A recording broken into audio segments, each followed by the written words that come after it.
PSY, putri dari pasangan Bapak Syabuddin dan Ibu Nurhayati. Jumlah hafalan 30 juz dengan predikat mumtaz.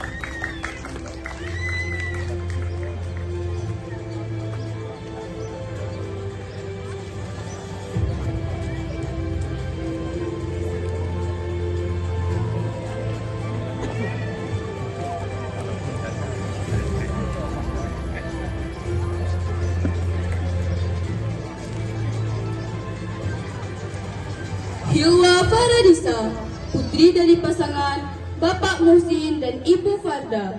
Jumlah hafalan 30 juz dengan predikat mumtaz.